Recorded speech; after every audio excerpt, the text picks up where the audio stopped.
that is the point. You can miss the point. Nope. I mean, I still have to do the point anyways, like in other aspects of the life. Yeah, the point ain't going nowhere. I just know everything that was behind that nope. I just know what it meant to you. It came from your soul. Yeah, I mean, they could visually see the point next time. They will visually see the point. Welcome to the 10th Year Seniors Podcast Network. Welcome to the Accredited, powered by 10th Year Seniors here on Guardian Radio 96.9. I'm Ronaldo, and if this was a visual medium like we do when we do the news, you would see confetti and streamers popping right now. I'm John Mark, and shout out to whoever's going to win the French Open because it's going to be a new Grand Slam winner. Big announcement to make, guys.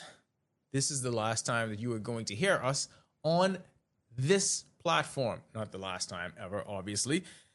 We're going to bet on us. That's what we've always done. I mean, betting on us has worked at every point so far, right? So why would we stop? I mean, betting on us, betting on ourselves has us on the top sports newscast in the country. Like, we made that number one. We continue to make that pop. We do that with everything that we touch. So we are going to go back to what we call our traditional roots, because terrestrial radio was never our traditional roots. We are going to go back to podcast format. So you can find us wherever you get your podcast, whether that's Apple, whether that's Spotify, whether that's SoundCloud. You can find us on YouTube, because the Accredited is going back to its audio and visual formats. That's why at the beginning when we said you're going to be seeing the point. You'll be seeing the point in action. So we're going to... And that point could be sponsored by whoever we can get to sponsor. Thank you for beating me to the punch, John. So there are going to be so many different ways that you could rock with the program. So many different ways that you can become a part of the Accredited. Those visual segments, those snippets that you're going to see everywhere, you could join us there. Info at 10YS if you want to still be a part of the movement, and we're going to explain to you where to find us. If you don't have SoundCloud, if you don't have Apple Pods, if you don't have Spotify, download whatever streaming, whatever podcast app you need. Get it on your phones, get it on your laptops. There are so many different ways that you are going to be able to find us. There's no shortage of it. Keep listening to us and we'll tell you how to do just that. But we will be here. You're going to get 3 episodes a week. You won't have to wait until... Well, that's a lot of work. That is a lot of work, but they're not... We are going to do it for our audience, John. I get what we're saying. Oh, boy. This is news to me, guys. We're going to be doing 3 episodes a week. Monday, Wednesday, Friday, you're going to get the Accredited. 3 episodes a week. Do you have a start date? We're going to... I feel like I got to mentally prepare from winding down from this before we can go into this next thing. We're starting Monday, John. Monday? We starting Monday. Wow. We're going to be talking about the NBA finals. We start. I'm just saying, like... That's fine. We have a production meeting on air. This is what we do.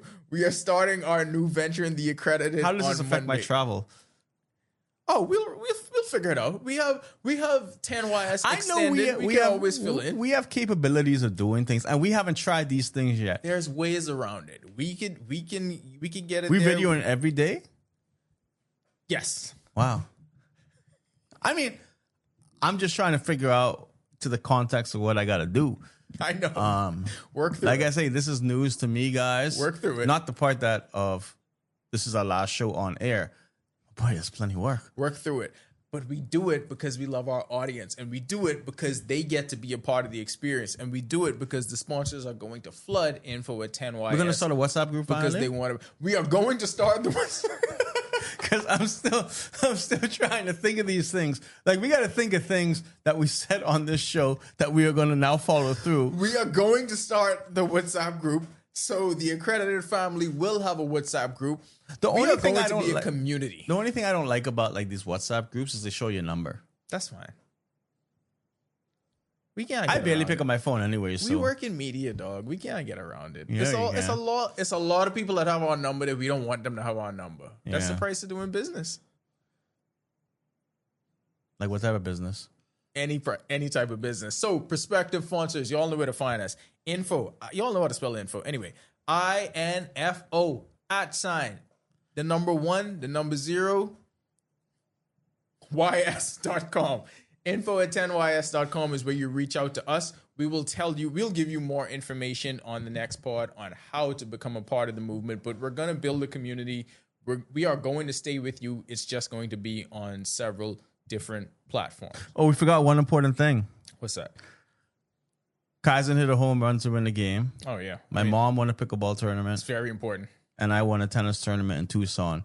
You know where you could see all of this stuff? At Top Plays.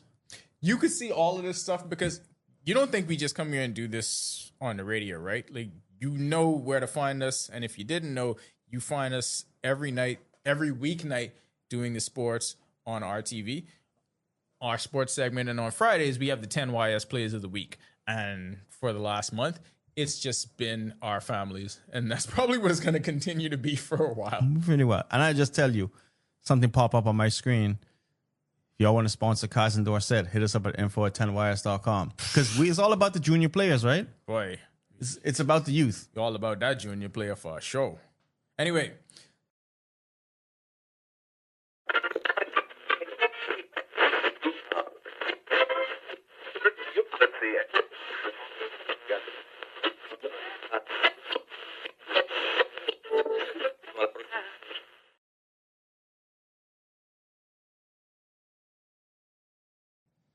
You want to just start there since it's fresh in your mind since Novak got beat.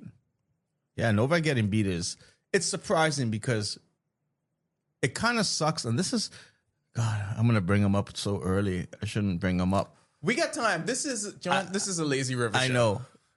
It's like LeBron. Novak has been so great for all these years, and you finally see like. He's 39, I think, 38, 39. And I think he just turned 39. You're finally seeing the aging catch up in such a demanding sport of tennis. And now he won the first 2 sets against Fonseca, right? And Fonseca's 19-year-old comes back and wins the last 3 sets, right?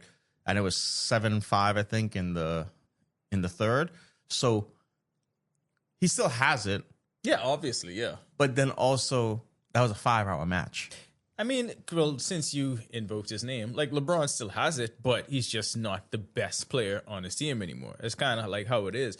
What makes tennis so, and it's particularly this generation of tennis, which makes it so different and so special, you had 3 LeBrons at the same time.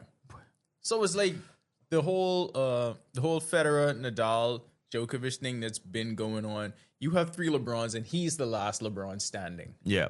That's what this is. Yeah, and it's just crazy because you don't expect him to lose those matches because your whole life you've seen him winning these matches, and when you at least expect him to win, now he's winning, and then you're thinking today he's up 2 sets, no way he's losing 3. Like you bet your house on that, saying he's got to win 1 set out of 3. Come on, and then he ends up getting beat. But see, the thing about tennis is not like basketball where your teammate could take that shot, right? It's all on you. Yeah. Mentally, physically, everything's all on you.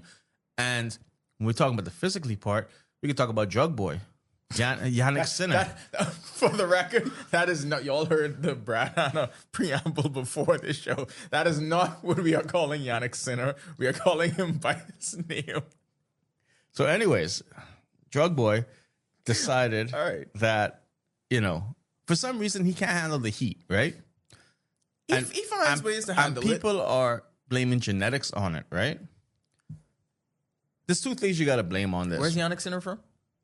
Italy. It's a pretty hot place. Boy, plenty court cases up in Italy when it comes to these things. But anyways, I was telling Niall yesterday, the example was, so he was caught. This isn't alleged. In his system, there was a prohibited substance in his system. Caught is such a strong word. Yeah, you get catch. Because it was 2. It wasn't just 1. Yeah. It was 2. Anyways. His drug test got flagged. Yeah, everything. But they had a reasonable explanation. Everything gets swept under the rug, and he took a voluntary 1-month suspension. And it was like, all right, I'm not going to miss any tennis He's whatsoever. Holding himself accountable. Right? Anyways, right? It is what it is. When you got the money and you got the power and you got the influence, you're going to get away with more things than if you don't. If you rank number 1 in the world, you get away with more than if you rank number 1,000. We know that. That is across the board. Yeah, in every not sport. Just in sports. In everything. That's the world. So anyways, right? 33-8. my take is this. After he was known for being a substance abuser, right? And y'all can't see this, but John is doing all this in air quotes. So it was apparently his physio used a cream. The cream had the prohibited substance, and then he massaged, and it was just like, oh, it's minor traces. You forget the cuts in the hands. Yeah, cuts in the hands and all that stuff. So it got into his system. That part is important because the cuts in the hand, it bled through. Now, I don't know how many of y'all allow, I don't care if it's your personal masseuse or physio, I don't know how many of y'all would allow somebody to do that with cuts on their hands, but you know, that's they But get anyway, now, fire him and then hire him a year later after everything is clear. No, I'm just saying. I was still his brethren. But after that whole thing, right? He went on a crazy run. You know that run he went on with all these Grand Slams and titles? After that.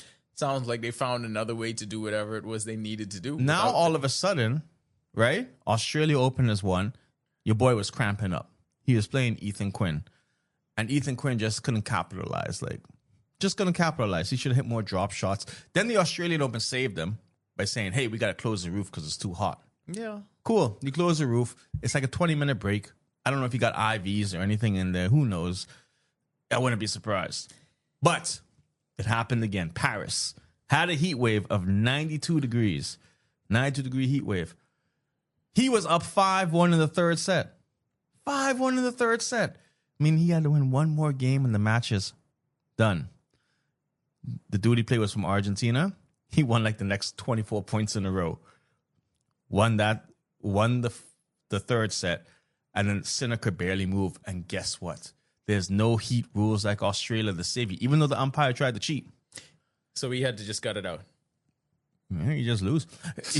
He had to try to gut it out. So the umpire was just like, "Oh, are you feeling okay?" This is like catering, right? Like it's SGA on the court, right? People are gonna understand that analogy. It's SGA. Anyways, so what ended up happening is he was cramping up bad, and the Argentinian dude figured out, oh, I just gotta literally hit the ball in. Drop shot. He can't hitting move. draw, and he can't move because he would exert so much energy, and then he can't move. Anyways, instead of him retiring, which I would have done because Mark Knowles used to have real bad cramping issues, and he would retire from matches. But they said redheads. He's a blonde, so he probably has that same gene. Same thing. I did not know that's a thing. That's a blonde thing? Redhead, blonde, probably. Anyways, we know Mark Knowles ain't no cheater. But no. Legend. Yeah. Anyways, your boy Sinner ends up getting beat 6-1, 6-1 in the last two sets after blowing a 5-1 lead, right? And your boy can't handle the heat. I don't know where he trains. Does he train in the Arctic? I was about to say, right? I feel like most tennis players, don't they predominantly train in warm weather countries? Don't they always train You in have these to train climates? in good conditions, right? Because it can't be too windy and you don't want it to be too hot. But from my understanding, what I've been told, because I haven't researched this at all, Roger Federer used to go to like the Middle East and practice there. It seemed like some Federer stuff. Yeah, he used to practice there. Like he wouldn't practice in the middle of the day, but he'll practice when it's like 90 to 95 for 2-3 hours and get used to what the heat is. But do you think Sinner gets this treatment because tennis feels like they need that, though? Like we said, Federer's gone, Nadal is gone, Djokovic is on his last leg. Do they need Sinner, and that's why he gets these concessions? Yes, they need Carlos and Sinner because you gotta have that rivalry. You gotta have a rivalry, but you gotta wait for when the next one or two come up. Because we're gonna be real, one or two of them are gonna come up. Lerner Tien, an American kid, is coming up. That's what I was about to ask you. When's the next American gonna be there? Because you want to hear something? Hot take: Tommy Paul might win this French Open. I was about to ask you, so if the big names are out and like you told me, someone is going to win the French Open for the first time, so that someone is going to win a major for the first time. Yeah. That's your favorite. That's who you're going with. think, I'm not saying it's my favorite, but I'm saying he's had a good clay court season, right? And he is a dog. And you have to be a dog on clay. Look at Rafa. You have to be able to try to get the next shot in because it's all about just tiring out your opponent. But Rafa Hodor, who played at University of Virginia, I think, if he didn't play, he signed with them. Crazy story about that, Lazy River. So João We follow all of Fonseca. it. João Fonseca, who just beat Novak, is 19, and Holder, I think, Lost is a 19-year-old. and Holder is 19 as well. For Fonseca is that trajectory of people because he's a good player. Both those players are still in the draw at the French Open. They both signed to go to University of Virginia. What is the University of Virginia doing with this tennis program? But we got to follow the money. We got to look into but this. Fonseca decided to go. There's He no decided way. to go pro instead of go to college. And I think Rafa Holder ended up going 1 year and then he turned pro, right? So, yeah, you got to go do a lot of research now. I really am going to look Anyways, into some research. those two there are 19 and 20 years old, I think. So people think that they're there. Lerner-Tien is coming up as well. So you have those three young people that are going to Brazilian, Spanish, and American. Just for a point of reference, University of Virginia men's tennis team has in perpetuity funding, which means they have an endowment fund that is set up forever. Somebody behind the scenes wants Virginia tennis to be amazing, and it is already working. So they're like the Texas Tech of tennis. Yeah. So those three right there are the heart names. Casper Ruud might shock some people and Whenever we talk tennis, I'm learning names for the first time. I am still getting over the fact that I just who's Big Foe. I was going to get to Big Foe. Yeah, that's my boy. Anyways, Big Foe. Just learned him the last time we talked tennis. One thing, great. He's a great player. He won a 5-setter his last match. Have you not seen the stuff on social media? I have not. So he won the match. Match point, bam, wins. What's the first thing your boy does? What do you think he does? Big Foe throws his racket in the air. No. Drops to his knees and does the celebration. Wrong again. Okay, hold on. Wait, give me one more. Throws his racket into the crowd. Wrong. No, wait, hold on. One more. D-Generation X celebration. No, that would be great though. Okay, go ahead. No, your boy gets the match point because he like hit. I don't know if it was a forehand, but he was going towards the fans. And as soon as he hits it, what does he do? He celebrates with the closest people next to him, who are like the 6 fans right there. Such a class So act. he's celebrating with these people. He has no idea who they are, right? Celebrating. Everyone's having the best time of their life. And that was maybe like a 10 to 15 second interaction. But you could just see the happiness of Big Foe and the fans. And what happened with Big Foe? Big Foe drops his racket in that crowd, right? He's the next American to do it. No, but Tommy Paul is American too. But anyways, he drops his racket, right? So he goes on social media and says, whoever has my racket, could you please contact my thing? Because that's how excited he was. He left. So apparently, guess what the name of the person was who had the racket? Who had this racket? Yeah, I guess the name. If you had to guess the name. Of the person who had the racket. Very popular. Dan Le Batard. No. Karen.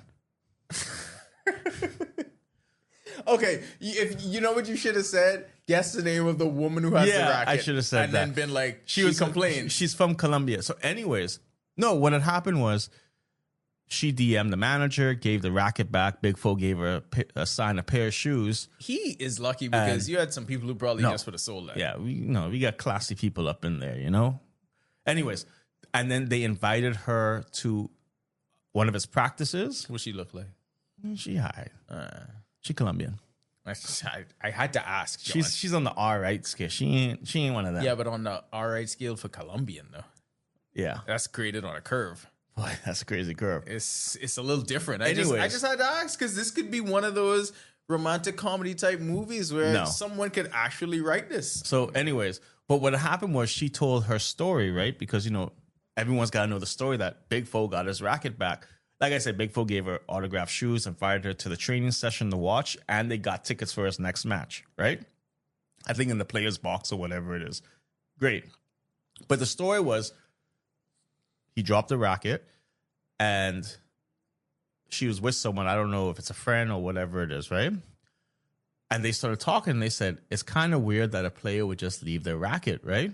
So they actually stayed out and waited to see if he would come back. And he didn't come back.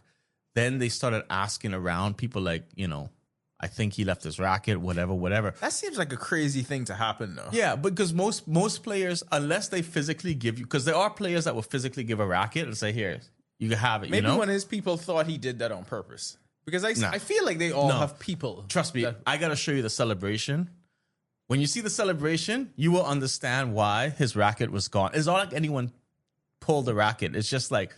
They were so overcome with emotion in the moment. It was like, but anyways, they messaged, and then literally within like 5 minutes, he got the racket back. So shout out to the fans, because if I lose my racket like that, I'll like it's back too. Just saying. If you lose your racket by the tennis center, do you think you get it back? Yeah, I think that so. Quickly. Yeah. Tennis center is a little far from Yellow Elder. All right, I'm watching the celebration. This does look intense. I'm telling you, that's a great, like... It really does look intense, and he jumped in the... Oh, yeah. This is as good as advertised. He doesn't have the racket as he's celebrating. If you get a chance, go on YouTube, just watch it. Just put in Francis Tiafoe celebration. It's going to be up there. And then he loses the shirt. He has the charisma. Yeah. He has the charisma. He has all the tools to be the guy. I find it crazy. You could play for 4.5 hours, right? He blocked, though.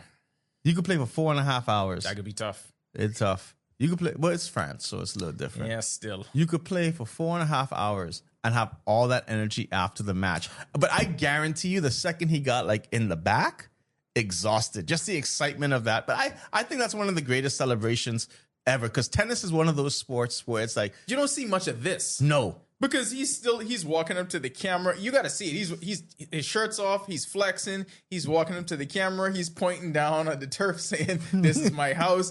It looks like, you know what it looks like when LeBron. Not just that. It's like when a DB because I always think a cornerback is like the most showboaty athletes in anywhere in sports, right? When a DB makes a big play and they get up and they posturing and they doing everything in their power to let you know that they made that play within the next 3 minutes. That's what Tiafoe's doing right now. And you don't, well, not right now, but you get it. You don't see a lot of this in tennis. And I think this could draw in a crowd that's not the traditional kind of tennis crowd. You got to, okay. I don't want to sound bad, but people might take this the wrong way. He ain't your traditional tennis player. And I think that's good. I don't mean with the color of his skin. Yeah, I did not think that's where he was going with that, John. I just got people to understand that, right? Disclaimer, everybody listening. John is not saying that Francis Tiafoe is not good because he's black. John would never say that. No, it's because of his strokes. Pause, just in case. I don't know which one is worse. Just in case. I don't know which one is worse. But go ahead. He has an unorthodox playing style, right? He has an unorthodox build compared to most tennis players that I see. Okay. I find it funny. We have to pause this too. Oh my goodness. But what said used to. What was your judgment of a good point guard back in the day? What used to be the judgment of... Did you forget this? I feel like if I say it, you remember that you would say these things. You had to be good at boxing out or posting up. No. You needed certain attributes. It's a body type. I don't even know if we should take this to air, but I will follow you down this path. Lazy River. Go ahead. You used to say the way that they're built, especially the behind, makes them a good point guard, basketball player, right? Low center of gravity. Yeah. Kyle Lowry. So if you look at Tiafoe, right? And this is how and trust me, what we're saying ain't outside the ordinary of what scouts do. Look at his backside and how he's shaped, and he has that stocky build like that. I'm not even kidding you, and this is going to sound very coincidental, but I remember reading a book on baseball scouting for obvious reasons, reading up on football scouting. You know, that's the number one thing that scouts actually look for, because they say power comes from the trunk. That's how they use that determination for who they think is projected to perform well at the next level. And I've actually heard this in person several times at baseball showcases. Yes, absolutely. I've heard that. And then you got to go, pause. But still, I get it and I understand. And from learning how to train, I also get that too, why people say it. So no, you are absolutely right about that. And that's something that goes across all sports. Yeah. And in training, you got to work on it because that's the power build. I'm not going to say this as a lot of these tennis players, right? Especially when they make it to that level, they could have probably been professional in another sport. I feel. I always heard that about, well, you have the different classes of, okay, how do you approach this thing? And we could talk about this with all different sports. And it was the approach of how Federer was raised, playing a whole bunch of different stuff and didn't concentrate in one Apparently, thing. he was a great soccer player. Yeah, he apparently he did a whole lot of other stuff. And then they always would juxtapose it with Nadal, who was just centrally focused. This is the one thing that I'm doing. And then you have, okay, well, which is better? Yeah. I don't really know which one is better, but I don't think there is. I think better is determined just we judge it based on the results. But like I said, when it comes, like Djokovic, I think 6-1, right? And I think Australian Open, which is the fun open, that's the one. What makes it the fun open? Because they have the 1 point slam. The fans are able to like do a whole bunch of stuff. This is how come the fun open. They went and they brought a basketball hoop out on the court and Novak dunked. So it's just like that's the type of stuff they do. But that's how sneaky athletic these guys are, where it's like you look at Novak and you'd be like, yeah, he tall and he this and he that, but you wouldn't expect them to have that explosiveness. They play for hours. I understand the lateral movement is insane. It's the mentality that people have when it comes to tennis.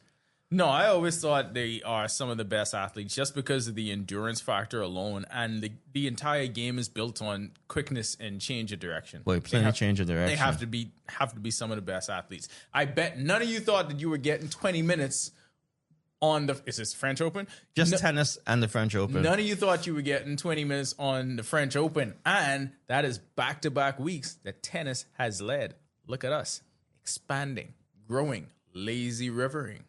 We're not one-trick ponies or two-trick ponies, but we getting back to basketball right now.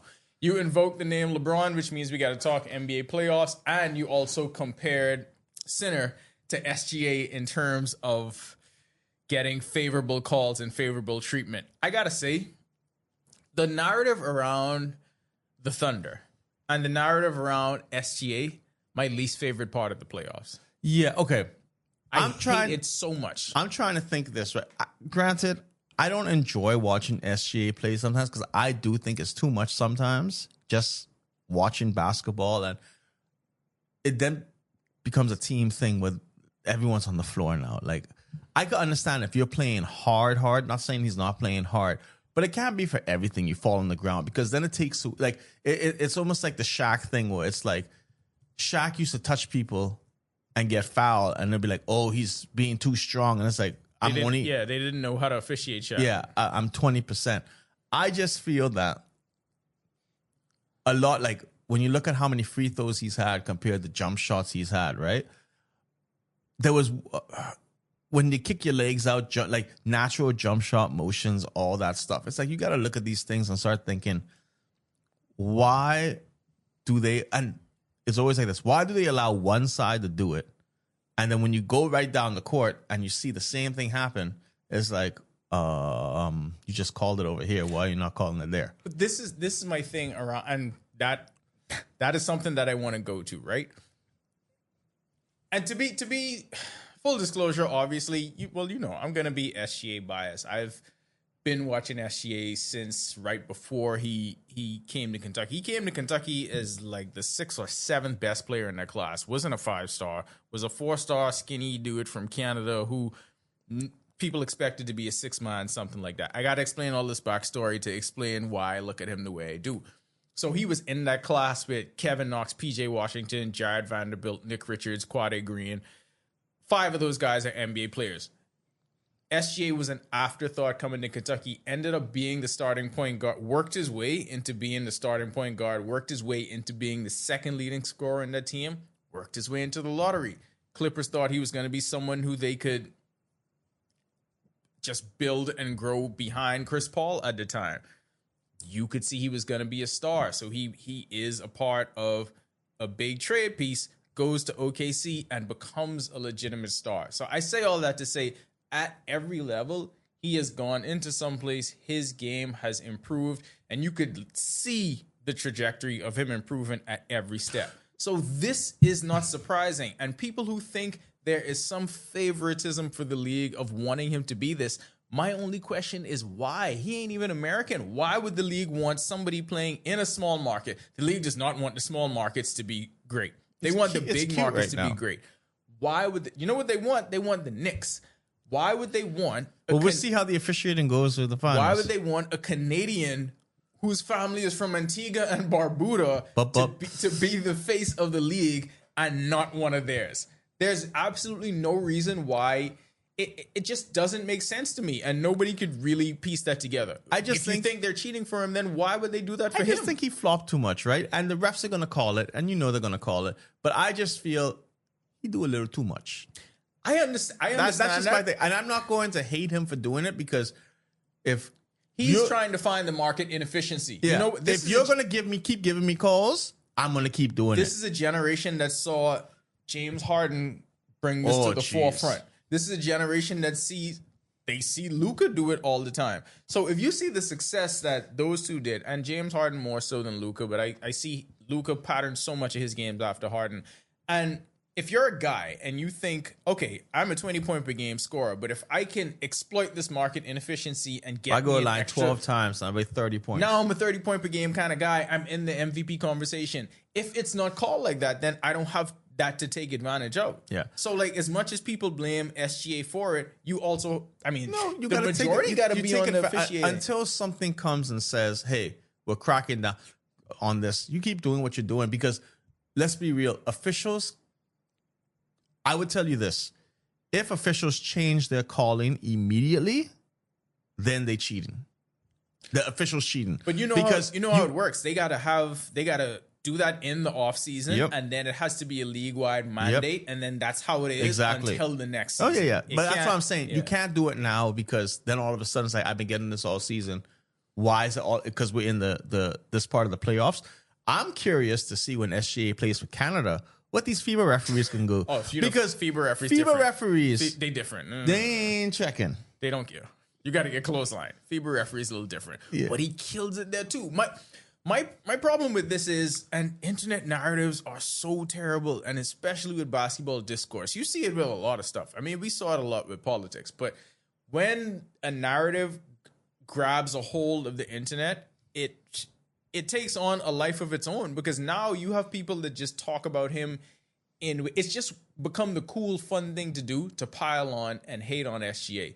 And there's no way that you can watch that and not recognize that this is one of the best talents in the league. You're talking about somebody who has the potential to be, he's a 2-time MVP.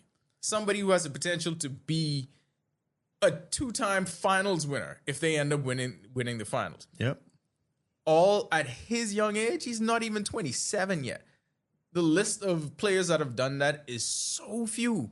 Like, he has to be in rarefied. So let's ask this, right? Let's just say, because right now, OKC is on path to just have like a killer dynasty, depending on what happens with the Spurs in Game 7, right? No, not even just this year. I don't even know if it gets to be that because of Wemby. We may just have 10 years of those two going back and forth. But I'm just saying, I feel because of all the draft capital they have and everything, like they have so much going for them. So much going for them, right? They can get a top 10 pick again this year. Let me ask this question. Let's just say, hypothetically speaking, we know Wemby and SGA are going to be battling it out, right? But let's just say SGA makes 6 finals and wins all 6. I would love it. Let me. So I'm just asking this, right? Let's just say the boy makes 6 finals and wins all 6. Where do you put him? They already hate him, John. They will hate him more with each level of success. I get they hate him. Which brings me back here. I want him to win because of this. Yeah, no, I got no problem with that, right? But I'm just trying to think, and it's going to be they like... can never rate him the same. But I'm just trying to think, because the whole argument for Jordan is he got 6 and he ain't losing the finals. It could happen with SGA, because even if they lose to Wemby, it ain't gonna count because it ain't in the finals, right? Oh, anytime Jordan lost, it never count. Yeah. Anyways, never counted. So you're looking at 8 years of Jordan's career never counted. Let's say he gets 6, right? You got to put him above Kobe. Like de facto, you got to put him above Kobe, right? I mean, God forbid if he wins 7 out of 7. You know he's already done something Kobe's never done, which is win 2 league MVPs. I'm just saying, I want to see where this goes. Because the argument I've been hearing for all these years, Jordan got 6. Done. Okay. Jordan got 6. Then they want to put the defensive player and all. So they're going to start saying, well, he didn't make all NBA team 45 times.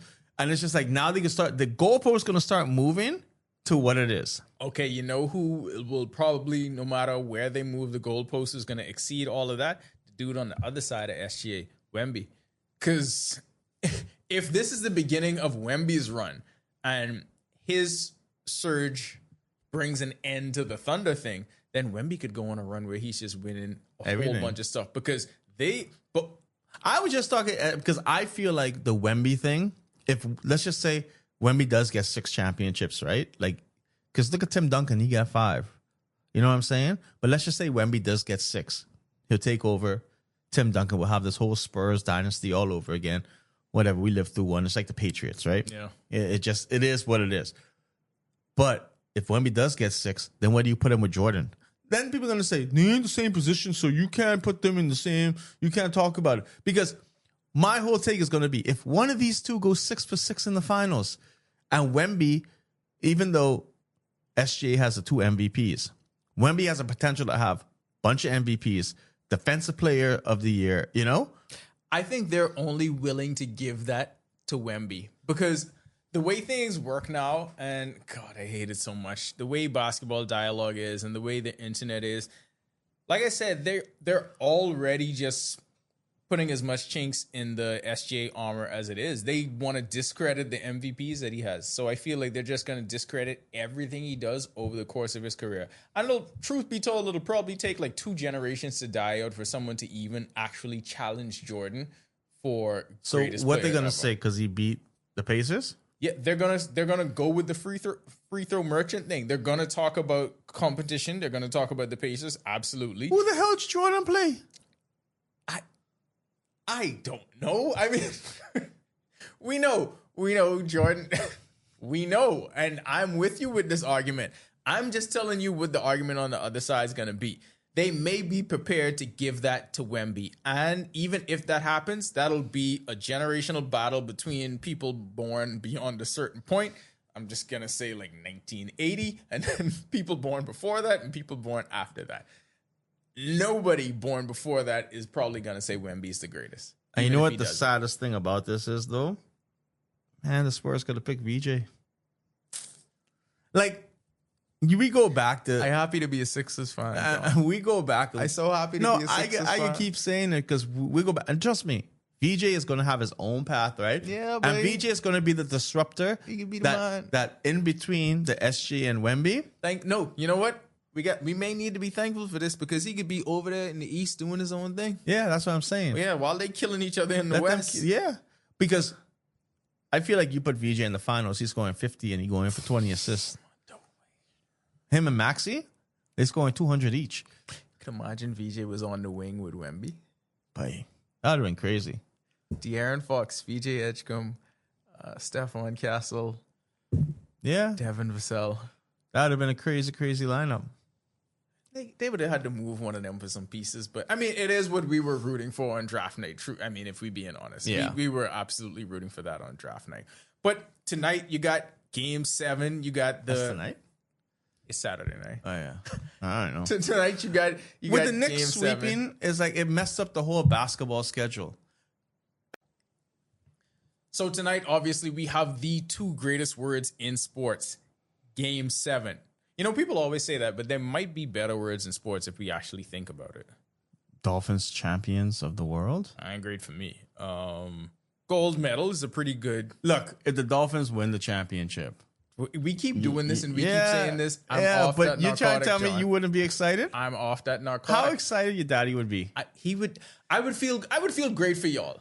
I would feel great So for you. you're not going to come to Miami with us? John, of course I come to Miami. What are we talking about? That has nothing to do with winning. I watched the Patriots win a Super Bowl and I was in that party freaking myself out in Atlanta. Because you had a cousin. I just saying I found my in. But no, if the Dolphins win, then yes, I will be there for y'all because the gravity of a fan just reels you in. I mean, but I feel nothing. I'm off that narcotic. I went over it. I went to rehab. I'm done and I'm through with it. You know who's on a narcotic? Who is? The New York Knicks. The entire city of New York is on several narcotics, in addition to the ones that they usually do. This Nick thing. And we've been hearing it. I feel like we've been hearing it our entire sports fan lives, right? Basketball is better when the Knicks are good. The NBA loves it when the Knicks are good. I'd hear that and I'd be like, I mean, I kind of get it, but like, why? Because we watched them be bad for so long. Like, we watched them make the finals in 1999 in a lockout year. Lockout year. When they were the 8th seed, the Heat were the 1 seed, and it went to 5, and Allen Houston hits the floater. So it really never even should have been there, but that was the beginning of that run. Yep. And that ends up being the beginning of San Tim Antonio, Duncan's run and San Antonio's run, which could be some crazy symbolism if Wemby and the Spurs do the job tonight. The Knicks made it against the Rockets when Patrick Ewing, then they made it again in 99, which was the total shocker. But, I mean, my favorite part is watching the Instagram stuff. And the people are like, call the National Guard. It's like, yo, these people get on top of the craziest things. Like, I love my teams, right? Thank you for going here because I don't understand this. If the Bahamas had made the Olympics and beat Spain that day, I wasn't going climbing a 30-foot pole to almost die. But you know what you didn't have? You wouldn't have had mob mentality because when y'all travel and y'all like that, that's more of a family atmosphere. So y'all could do the junk canoe in the locker room and y'all celebrating together because it's literally y'all against the world. When people are in these crazy crowds, I used to wonder this when I was a kid because you used to see it when the Bulls would win championships all the time. And it would be, you'd see these stories that they having like kind of riots in the streets and burning cars and doing all that. And I'd be like, wait, why? Burning cars. Like, I don't understand. Like, I remember when Vancouver lost against the Bruins in Game 7 that year. They burned the whole city down. They lost. So win or lose, people had the idea to burn the city down. And to me, that's what New York's going to be like.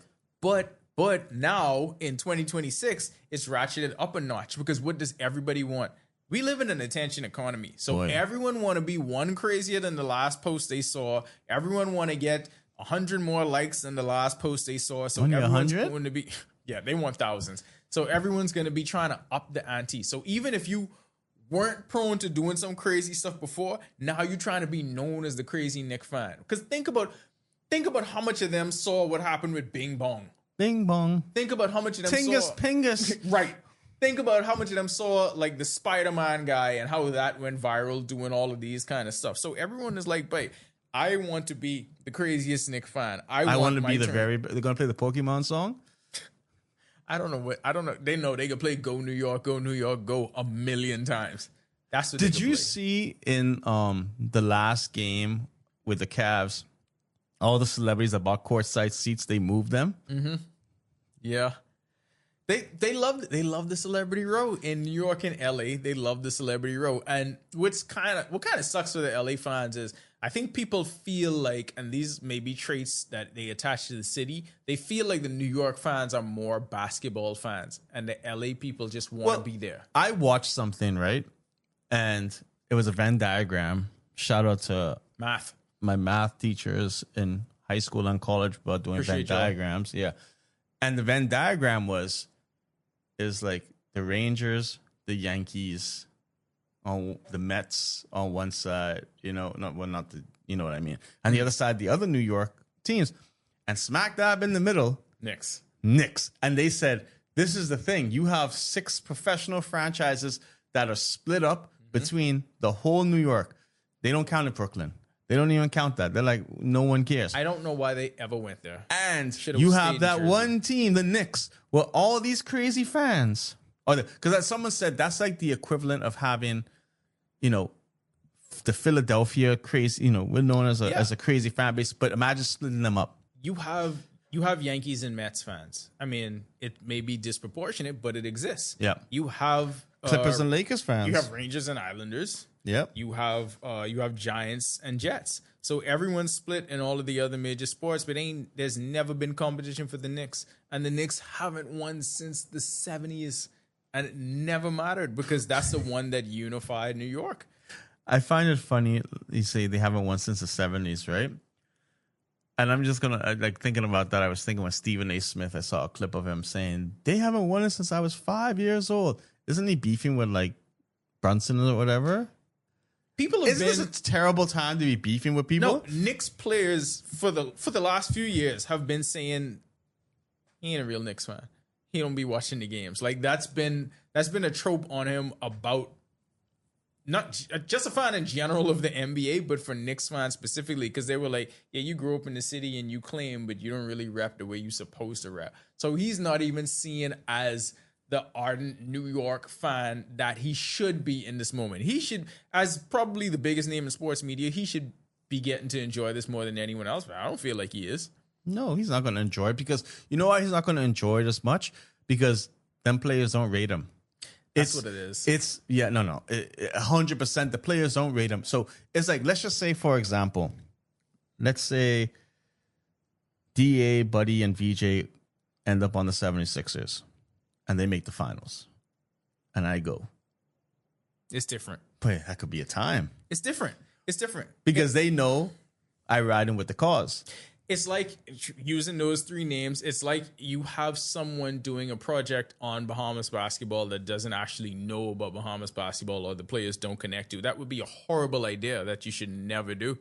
You should have somebody that is connected. You should have somebody that actually knows about it and that the players have a connection to. That's the same thing. But we're going to go to that thing. It's so funny how nobody, like, throughout the year, it isn't. But then when people catch wind, they want to act like they's the Bahamas insiders, right?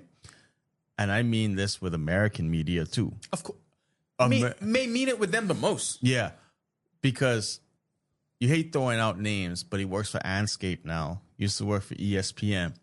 You can't tell him he ain't the authority on Bahamian basketball. To them. Yeah. But it's just like, I remember I was watching a thing of First Take and they would talk about how Clay is. Oh, Clay says he'll play for national team and this, and I'm like, wait, who the hell y'all inside? Who national team? Bahamas. Like, I think it was Stephen A or something. Like, see, people would see stuff, and probably 9 times out of 10 they see it on our site, and they'll be like, oh, I got to run with this. And, but you know, this was during the time period. Hey, the phone lines are always open. Info at 10ys.com. If y'all really want to get some real insight, me. This is a time period of everyone just making random flyers and stuff like that. Yeah. So it's all of these things, and like I say, the funniest thing was with DeAndre when they played Philadelphia, and the reporter asked him, "So with VJ, it's like, why are you asking? That's some personal information you're asking now. Like, what do you mean what my relationship is with him? Like, you ain't need to know what my relationship is with VJ. He's my boy, and that's it." Contentious time, but everyone just wants to be that one. They want to be that one. We're gonna circle back to some of that stuff. I want to get back to Game 7 for a bit because obviously whoever wins this game goes on to face the Knicks. We know the symbolism of what it would look like. I mean, if you're writing the story, is San Antonio a small market team? Yes. If you're writing a story, you want it to be the Spurs just because you can make that through line to 99, Knicks Spurs, beginning of Spurs dynasty. Then you come 27 years later. You come back to 2026. A whole different team. The beginning of a new Spurs dynasty. Replace Duncan with Wemby. Like, well, you know what the thing will be. 27 years ago, these two teams made, and they took dramatically different paths. If Marv Albert was doing this. Will the Spurs rekindle their dynasty, or will the Knicks win their first championship since the 70s? Yeah. It makes for a great story. Is it on NBC or is it on ABC? I don't know. I think it might. I think NBC's got it now. I think that's what they spent all that money on. But I do like the Thunder story as well. I don't think you can lose in this because I like the story of, you know, how I always say how much I enjoy sustained greatness. ABC. I always say how much I enjoy sustained greatness, and I want to see SGA continue this run. And I am one that is prone to root for the villain. And since SGA and OKC have become the villain, I've kind of developed an affinity for this team. I want them to win, just stick it to all the people that hate them just for being good. Honestly, I don't care. That's a great way to. That's a great take to have for this. I feel like you don't lose either way with who win this game 7. I want it to at least be a series. I don't want it to be a blowout. I at least want to be able to see the Knicks. I want the Knicks to win game 1 because I want to see what's going to happen. Because you want these people to lose their minds, is what exactly. So if the Knicks win game 1, that is going to be the most escalated fandom of craziness that we've seen ever in these videos, right? And the only thing that would top that is if they win the whole thing. So it's the prequel to what can happen. So it'll be like, sounds bad, 75 people injured in celebration outside the Garden would turn into 2,000 people die because they get trampled by the 40 million fans who have come to New York City. Like, that's the prequel to what's going to happen. Like, I want it to be something so much better than that so bad. I don't want it to be that. But I don't want it to be that either, but I'm just saying, if we thought we saw crazy stuff right now with the Knicks. Does getting Mike Brown make this much of a difference? Because I remember so obviously Eastern Conference Finals last year, and it's not like this Knicks team just popped up and did this because they've been hanging around for a while. They should not have lost to the Pacers last year. They should have been in the finals last year, but they fired Thibodeau, and then they get Mike Brown, who at the time, I think a lot of people were saying, I don't know, you got to the Eastern Conference Finals with Tibbs. You really want to just lose your head coach and then go with Mike Brown, who has been fired from several spots, and I don't think anyone thought of him as an outstanding coach. You want to hear my take on Mike Brown? But look. I get what you're saying with Mike Brown. Yeah. But he only get one more year after this because he is, and it's nothing against Mike Brown, but his track record shows he's able to get a team and do something with them immediately. And after that second year, nosedive. But I think this run, he has had to have to build up so much capital with them. Even though same Tibbs team, and you only go one game further, because them and the Pacers went to 7, if I could remember properly. I don't remember. It had to be 6 or 7. Anyway, you only went one series further than Tibbs did. So maybe a few games better than Tibbs did. But I feel like this Knicks team and him at the head of that has bought so much. I think he has a chance to be there for a while. I mean, he does. And so I'm looking at his record because he was with Cleveland. It does not seem like Mike Brown should be having this. No. And then he had his success in Cleveland. He left after a 61-win season, which is crazy. So in Cleveland, remarkable run, right? I'm going to assume he had a great player on that team. Probably. I don't know if there's anyone that you could think of. Just throwing that out there. Think of who that is in Cleveland. Let me know. Then he went to the Lakers. I do remember that. He was 41-25. And then he started the season 1-4, gone, right? Then he went back to Cleveland. Then he became an assistant coach. And like I said, Sacramento, I remember the thing with Sacramento. They owe playoffs. 48 wins, 46 wins, 13 wins, bam. That's why I'm saying Mike Brown's got 2 years at his trajectory that he's doing, especially with this roster. I don't think this is a roster that is longevity is the thing. It's not like the ones on the other side. It's not like those. No. It's not like those two in the West. It's definitely not like those two in the West. No, and it's not like there was a healthy Philadelphia all season. Game 7 though, who you got? Who do you think takes it? Who do I want or who do I got? Yeah. I would like to see Wemby make it just based on the fact that, I love success for everyone. But I feel at the end of the day, SGA is going to go to the free throw line 23 times, score at least 45 points, and just come up clutch at the end. Because he's done it before. It's one of those things where I've seen him do it before. So if I'm going to put my money on someone, it's putting the money on the person I've seen do it. Yeah. I wouldn't. I mean, I don't think anybody could really be upset at Wemby getting there because in sports, well, in life really, but in sports, we're always looking for the next one, right? That's the whole thing behind. That's why the draft is overhyped every year, and we've never seen anything like Wemby before. No, never. Never seen anything like him before. So, who would have been the closest thing to Wemby that we've seen? Kevin Durant? Kevin Garnett. Kevin Garnett. Yeah. I think, you know what? A mixture of them too. And that's what Wemby is. Like both of them, and that's what he is, which is insane to say, but that's a real person. And Wemby's like, what, 23? 22, 23? He's ridiculously young. If this is the beginning of this run, we all got to be here for that. So this is what AI said. He's a 101 prospect, but his most stylistic player comparison are hybrid of Kevin Durant for his perimeter handling and shooting, Hakeem Olajuwon or David Robinson for his unprecedented shot blocking defensive dominance.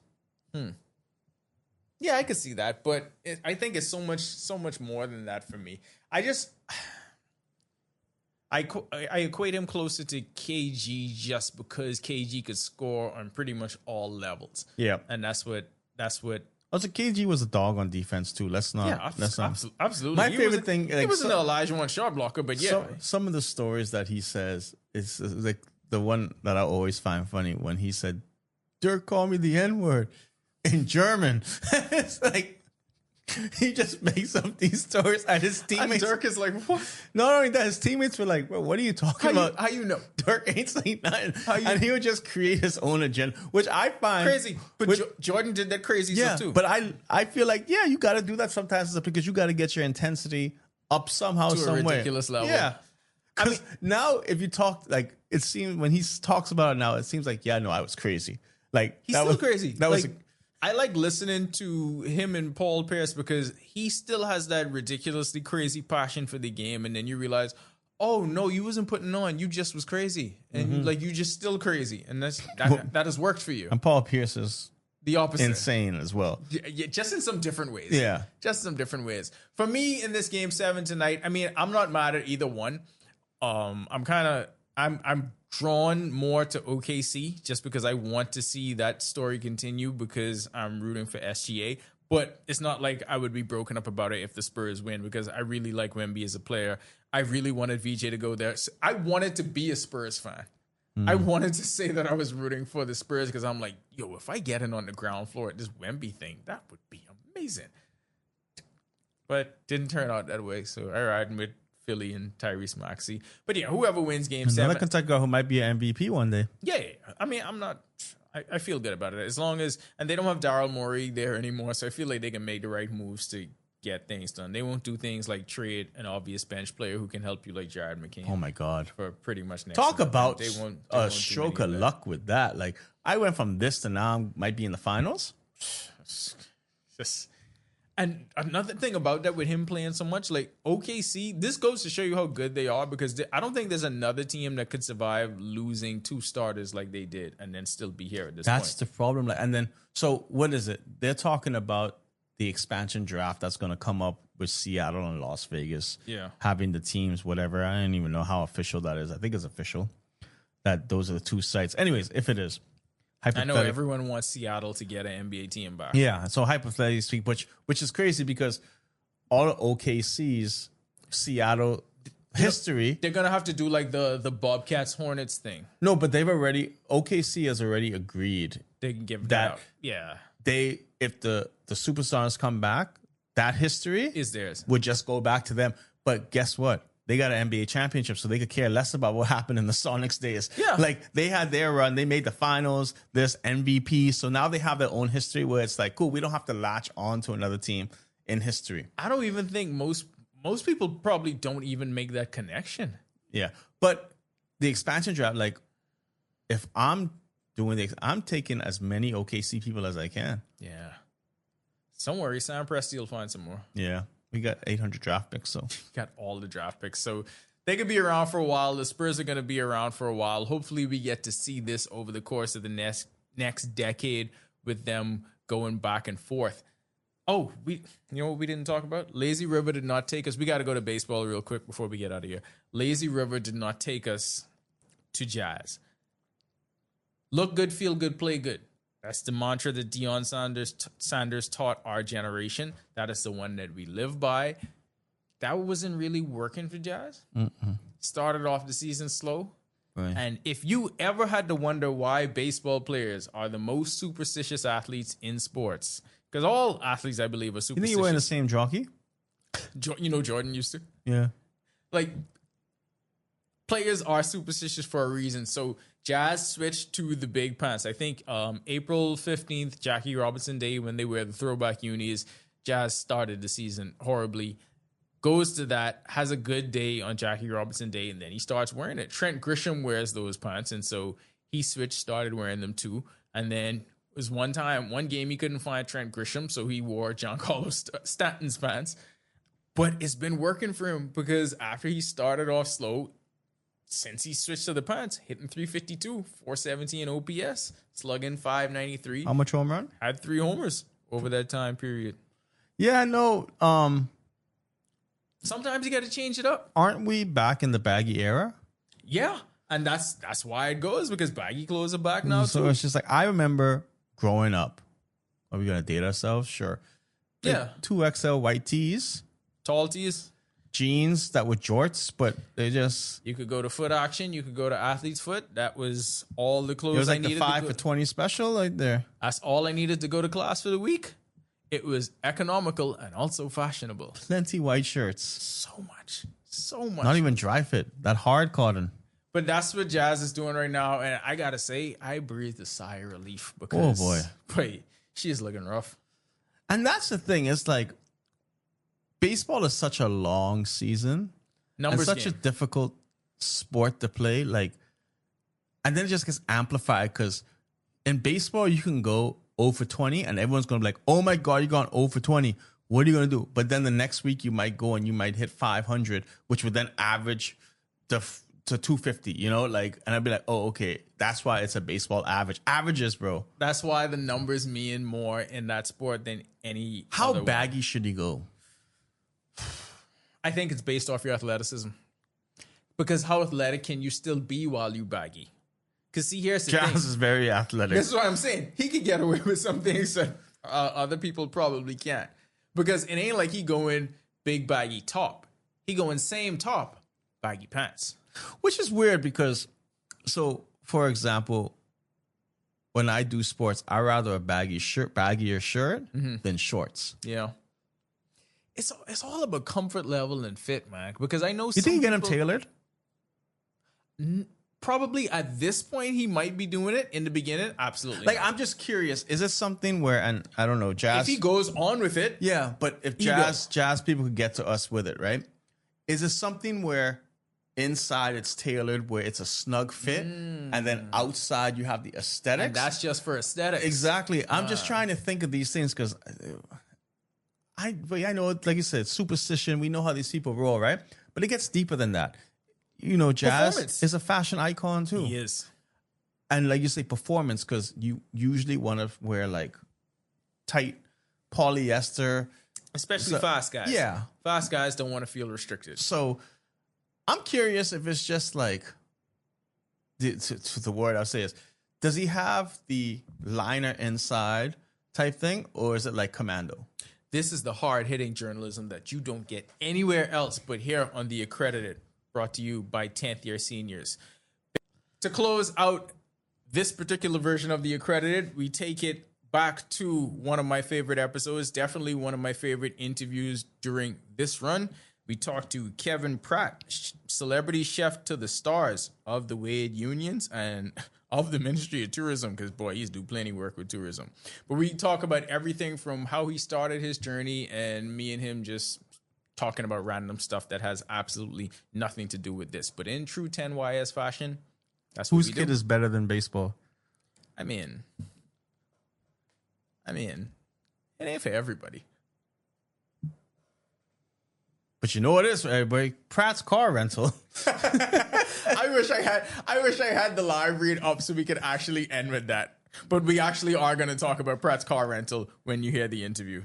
So y'all stay woke. Y'all tap in with us on all our different platforms. The Accredited isn't going anywhere, but you won't find it here.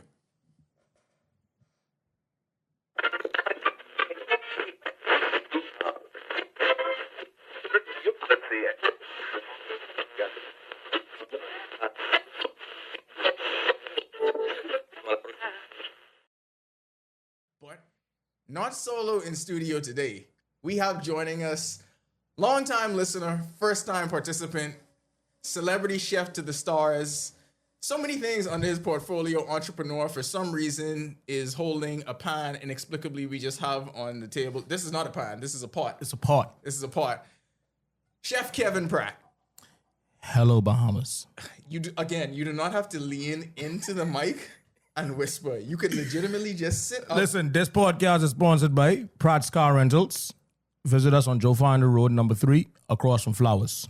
Again, you don't have to lean into the mic like you whispering. If you just sit normally and have a normal conversation, the microphone is going to pick it up. Why are you talking so proper, boy? Because I'm doing a job, and a part of the job is I have to be able to convey my message across Sean, bring the cream and the sugar, boy. to several different audiences. We had to talk about a lot today, so we want to get the audience to learn about people in our universe. And Kevin is one of the people in our universe. He's one of the people adjacent to 10th year seniors. We're going to talk about his career. He has a whole lot of sports takes because, he believes he's an expert on many things. I am. So we got a lot of things to get into, but I still don't know which one is my camera, though. That's my camera there. yes. So your camera is this one over here. The one in the middle is for the wide shot. And then my camera is that one. Okay, great. But you don't have to look in your camera unless you want to make a point and you be like, you want to look in your camera and talk to the people. This is my camera. I'm looking in it. So I started this by saying, Kevin Pratt, celebrity chef to the stars. You are the chef for the Wade Union family. Yes, I have been the chef for Dwayne Wade, Gabrielle Union Wade, and their family for 5 years now. Previous to that, We ain't getting the previous to that. Oh, hold on No, then. I got you. Put a pin in there. Just, I get directed. Like, I want cream. pause. Pause. So I want to talk about that opportunity, right? Because we're going to get into more of your backstory, but how does something like that happen? Because that's a rare opportunity. Like becoming a celebrity chef, being able to move in those circles, especially coming from the Bahamas, because I remember the day when you got the call. We were on the baseball field with the kids, and you said, I got to talk to you. I have this incredible opportunity to be Dwayne Wade's chef. And after thinking in my head, how in the world does something like that happen? John just brought the cream. John just for the coffee. Like I told you not to do that. So how did that happen? Please explain how an opportunity like this comes up. Well, the first thing is you got to be prepared. So all fun and jokes aside, for the little kids out there, I tell my son all the time, success is one equation. He's an incredible chef, by the way. Not Kevin, his son. Shout out to Joel. He makes an incredible sourdough. Listen, incredible sourdough bread. This kid is going places. Anyway, continue. I tell myself all the time, success is just one simple equation. Opportunity meets preparation. So the first thing is you have to be prepared. I was prepared in my mindset. I was prepared in my my cooking, obviously. I was prepared in the way I handle myself, the way I put myself in certain different areas. Caveat, I was also a member of the culinary team, Bahamas National Culinary Team. We can get to that. Okay, sorry. I know what they're doing, Sorry, boss. So you just got to be prepared. That's number one. And two, you got to have good networking. So with friends like you, who 10 years senior. We trying to do a little something. And John, who brings the cream. He does many things. He has many jobs. Just like the cream is the number one job, guys. Okay, so yeah, man. So you gotta have good networking skills. So when you in certain places, you have to be able to talk. You have to be able to put yourself in positions where people see you. Number one, play the game like we always say. You gotta play the game. Number one, and number two, you have to not be shy about failing. You could fail, but you will get more no's than yes. When you get that yes, it's time to go. You only need the one. You only need the one, bro. You could get a whole bunch of no's. But if you get that right yes. Listen, we got a dude by the name of Josh Chisholm. He get that one yes. Is Jersey right there? In COVID. He get that one yes in COVID.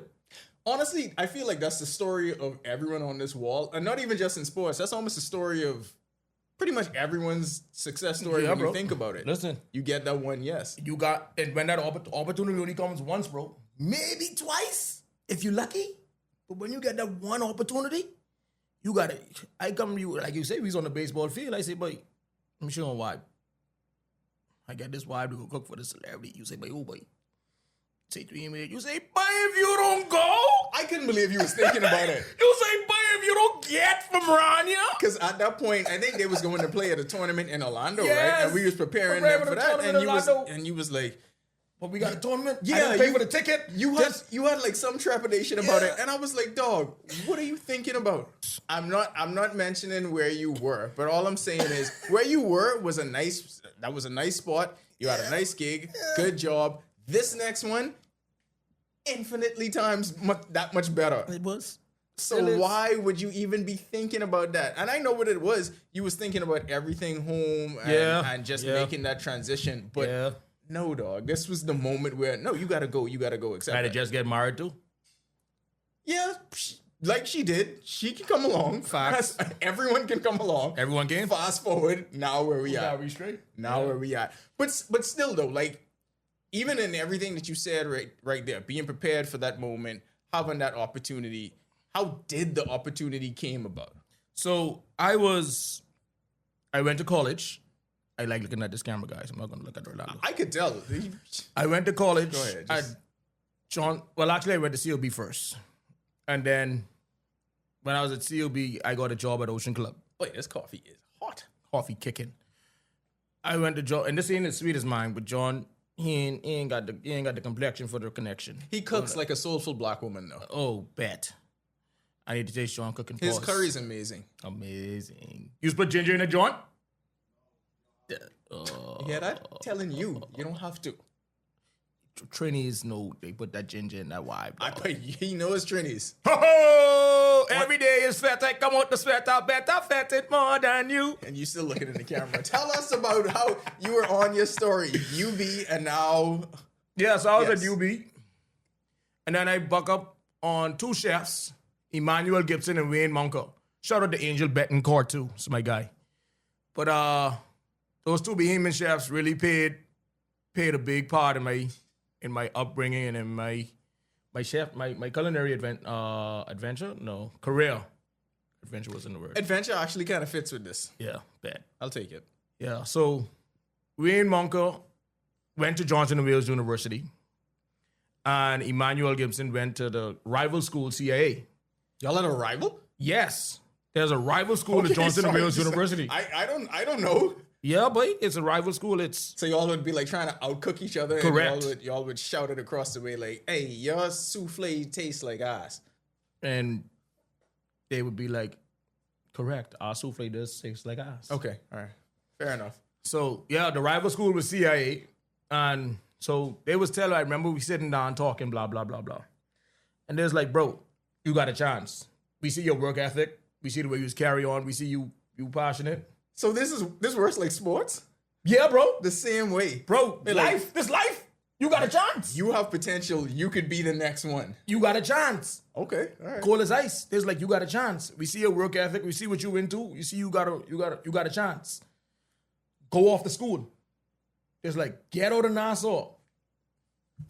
Get out of Nassau. Great place. Yeah, great place. Wonderful place to visit. Yeah. Great place to live too. Too far to the world. To the world. Great Too far to the world. Great place to live if you have the right setup, like if you work to beaches and parks or something like that. Yeah. Great place. If you visit, go to Pratt's Car Rental. Yeah. If you visit, go to Pratt's Car Rentals.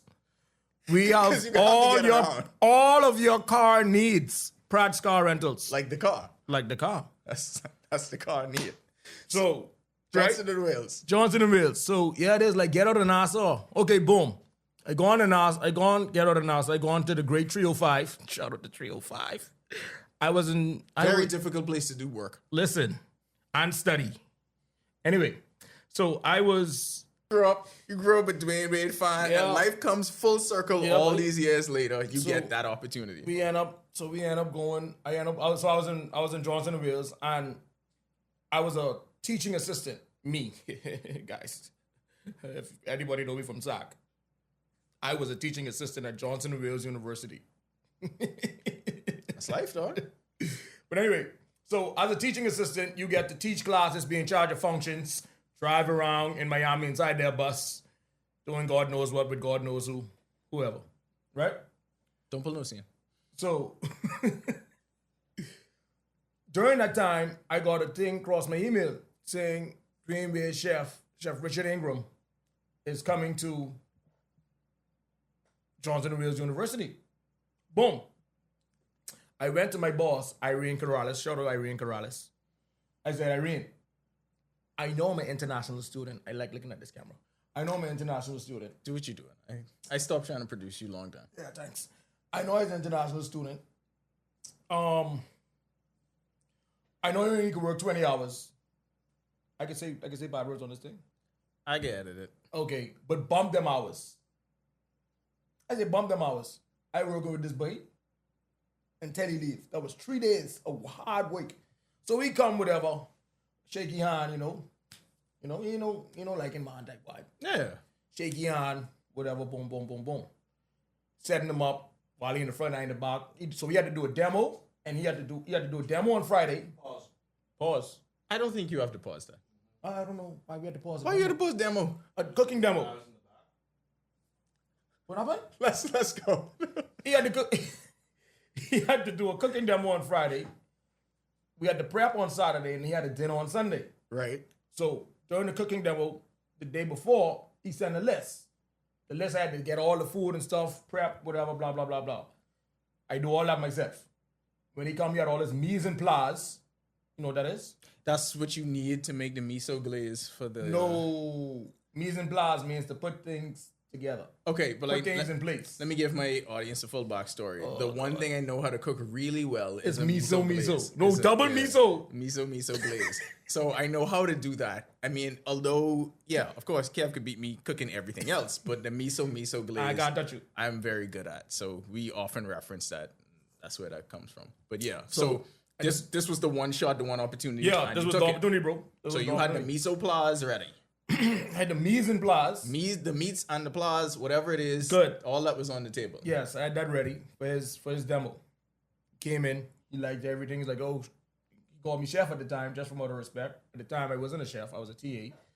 I was a cook level. Had some good experiences with TAs. Yeah, but so Give me A's in some classes. I shouldn't get A's. I'm trying to tell you. So as a cook level, so cutting whatever, blah, blah. Mise en place. Boom. Saturday was the day. Saturday, he was like, yo, what time you coming in? He was like, 7. I was like, okay, I could be there for 7. I was there for 7. I supposed to be there for 8. I came at 8:30, traffic on the Eastern Road. You live in LA. Like, you understand traffic. Everything cool. Go ahead. I live 7 minutes away from my job. Yeah, but you pick me up from the airport, and the first thing you tell me is LA traffic, leave an hour ahead. Wouldn't make you think the Eastern Road any different. Sorry. We can get sidetracked. Yeah. But anyway, so Saturday was the day. So Saturday we prep all day. I say all day from 7 to 1 a.m. We was just prepping. Now we had other students. As the day weaned on, students started dropping off like flies. Oh, I gotta do this, I gotta do that, whatever. Boom, boom, boom, boom, boom, boom, boom, boom. Did you stick in there? I Stayed the whole time. Yeah. I stayed the whole time. Right? So anyway, I stayed the whole time until 1 a.m. So he's like, yo, chef, we wrapping up, cleaning up. But I was like, what time you back tomorrow? And I kid you not, to this day, I think Rich about 50-something, he still do the same thing to this day. He know me now. I arrive, I can do the best. When I get there, what Captain Williams say? When I get there, I can do the best possible job I can. They know I'm coming. I know I'm coming. But when I get there, I can do the best possible job I can. Yeah, I know that right now, man. I reach when I reach. Especially with different status now. Yeah, different status now. Yeah, but that's what you did then. See, that's what I do. But that's what you got to do when you're trying to get that You got to play opportunity. the game. That's playing the game. I had to play the game. Because you didn't have to be there for them 3 days. No. That wasn't nowhere near your responsibility. No. You asked for that, and then when you got it, you took advantage of That's it. what I had to do. So I do that, boom. Anyway, everything going good. Long story short, blah, blah, blah, blah. Oh, I had to do a meal dish on the fly because he didn't do no vegan dish. I had to do like a tofu dish on the side. don't remember the whole tofu dish. All I know is tofu and like a puree or something. I can't remember what it is. Sound good. Miso glaze. No miso glaze. Lucky you get the job without miso glaze. Trying to tell you. But boy, we had the flipping. When he was parking up, he said, yo, take my number. This was in 20. It had to be in 2013, 2014, why? Mm-hmm. Right? He said, boy, take my number. Boom. Take his number. We do what we had to do. Whatever. Fast forward, I work all them other places. Stay in contact, still messaging each other. Fast forward 2021. That's crazy. 7, 8 years. Fast forward 2021. You cultivate that. You make that impression there. Bro. Cultivate that relationship for 7, Bro. 8 years, and the payoff came on the back Bro, end. you got young people. You never know. You never know who you meeting and how it could work out. Always treat people with respect, except this guy. Always talk to people right. Always, yes sir, no sir, yes ma'am. You never know. You never know who you talking to. The Jones on the side of the road could be somebody, uncle, auntie. You never know. Well, that's very unlikely. Maybe not. Remember that dude who used to be by McDonald's? Who Yes. get all that money? Oh yeah. Ah! Okay, point. I like how when you feel like you prove a point and you're right, you just whatever that was. Ah! So you get the opportunity, you get the call. Obviously, Yeah, but so obviously you got to take it and go because what It was 3 days. What are we thinking about? And that's the thing. The turnover, you had to make that Bro, decision. I was was- immediately. We get to LA. I just want to grasp how crazy of an experience this is because you walk into an entirely new environment, Yeah, but- completely blind. There had to be some level of imposter syndrome. Like, how did I get here? Am I Yeah. good enough for this? How is this going Day to work? one. Tell me what that was like. Day one, I land April 20. What today is?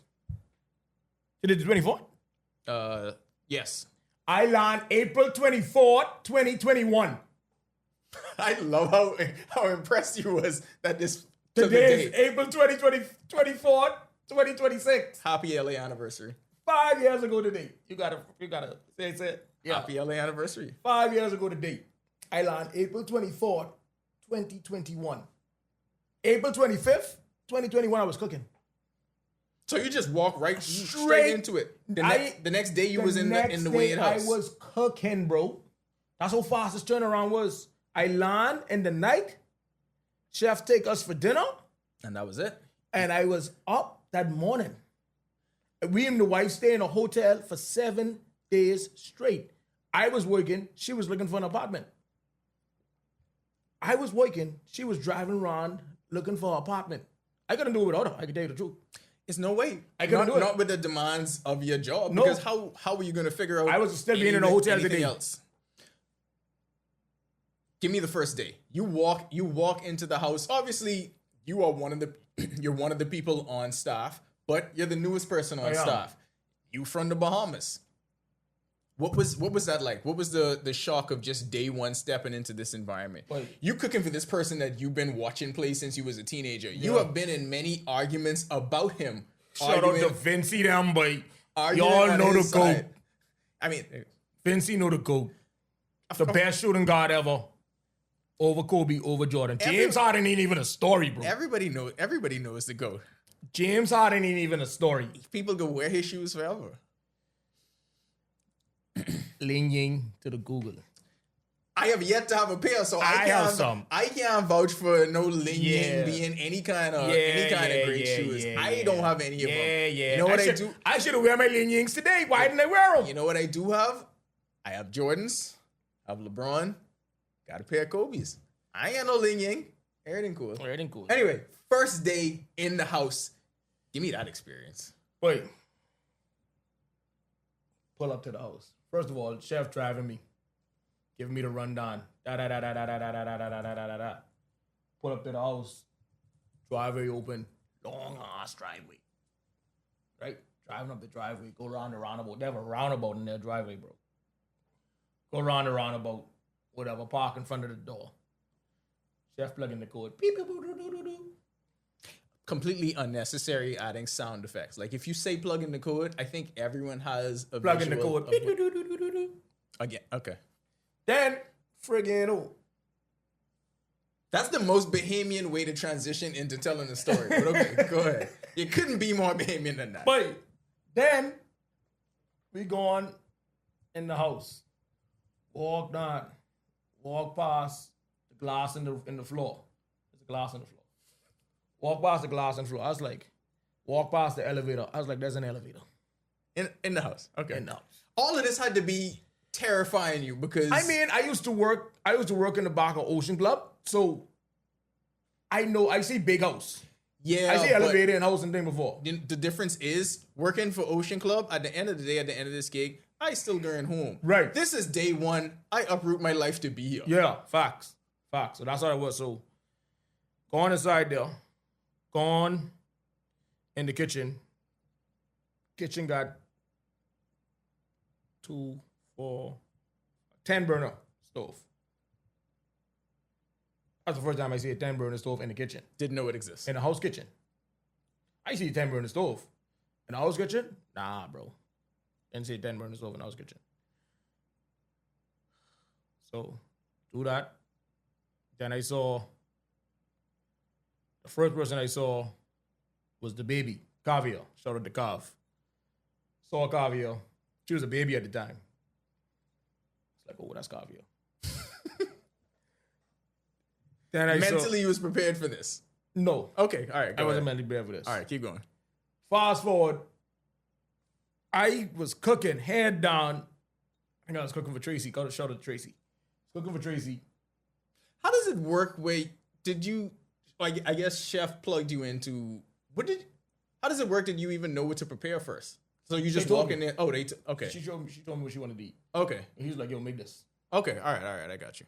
He knew what I could do. He knew what I could do. They don't know what I could do. So Okay. he, like I said, we worked together. He saw blah, blah, blah, blah. Then he actually followed my career on Instagram and how he been from job to job and job. Very important to use social media media, for your bro. benefit. Yeah, bro. I tell this to teenagers all the Yep, time. don't just post stupidness. Nobody is going to care about your pictures of you in your outfit looking down on the ground at Oh, Bahama. stupidness. That's not going to Nobody get you a cares. scholarship or a job. Nobody anywhere. cares. People got to see. Social media is now a second resume. Yes. Social media, It might be the first one. yeah, social media is because people want to see what you all about. Actually, you know what? I think it is the first one. I think that's the first one, and then, they you go to the get resume. to the formal one when Yeah. you get to the next step. Yeah. But the easiest thing for somebody to do is to go Plug in your online name and and just see what plug you all your about. name in. Yep. Yeah. So, Chef was following me from social media time. So he see my career path. So anyway, boom.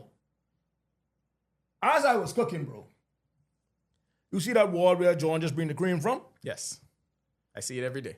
As I was cooking, it's a wall just like that. So this literally like how the kitchen set up like this. One stove here, and it's a wall. So I like this. Again, completely unnecessary sound effects, but this is Right. what we do here. I see this figure. Bank the corner. It was a 6'4" figure. 6'4" figure, bro. Okay. Bank the corner. That's not Gabrielle Union. No, it's not Gabrielle Union. 6'4" figure. Bank the corner. Boom.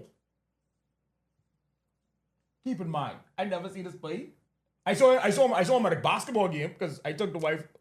Completely different. Different, bro. Completely different. Because you at that point you was a fan. At this point now you gotta compose. You now like okay, you're professional. You gotta keep it in. Can I have an autograph? That's not what we're doing right now. I have to make a first impression. I have never gotten an autograph. I've been working for 5 years. Yeah, same. I don't think I've ever done that.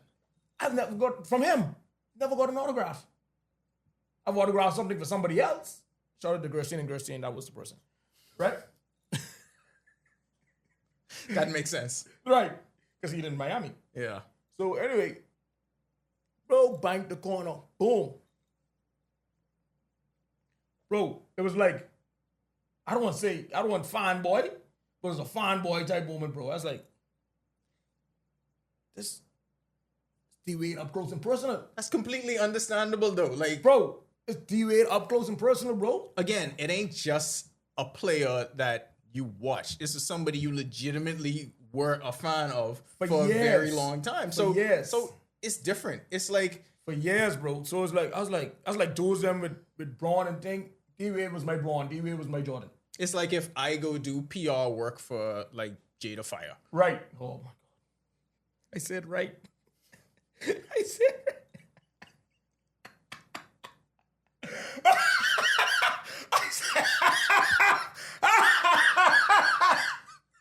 I knew you'd like that one. Oh god. Hey, but this is like joking. I knew you'd like that one. So Yes, you see Dwayne Wade, then what happens? So I was like, he was like, yo, what up, chef? And inside, I was like, The little monkey in your head was biting symbols like this can't be inside, I was happening. like, oh, what's up, my girl? Like you remember the time when he hit the game winner and then he jumped on the Bro. table and started saying, "This is my house." This is my house. Like all of that. I was like, yo, this is crazy. Yo, what up, chef? Outside, good day, sir. How are you? Completely fake. Completely fake. Playing the game. Outside, I was like, good day, sir. How are you? Nice to meet you. I had to play that cool. Yeah, yeah, yeah. Boy, that was like, boy, never, boy. That was crazy. What does a normal day in the life of, because people hear that term celebrity chef, they don't really know what all goes into that, right? Right. You think it's as simple as, it's so much more. Well, I had to learn this from you. It's so much more than just I showing up and cooking. Yeah. Like what does a day in Bro, the life of that look like? It's like you say, so much more than just cooking, bro. Oh, It's, hold on, before you even get into that, and then this is double because then you have an NBA player, but at the same time you have an A-list actress. you got two. So- You got two. Right. So you You have have two high profile human beings at the top of their field. at the top of their field, because now he transitioned, well, he has already transitioned into life after basketball. And as people can see, he's still really fit in, got the big belly. So, bro, I got to keep them looking how they looking. When she's preparing for a role, you got to make Bro, sure you on a The Met Gala is in a few days.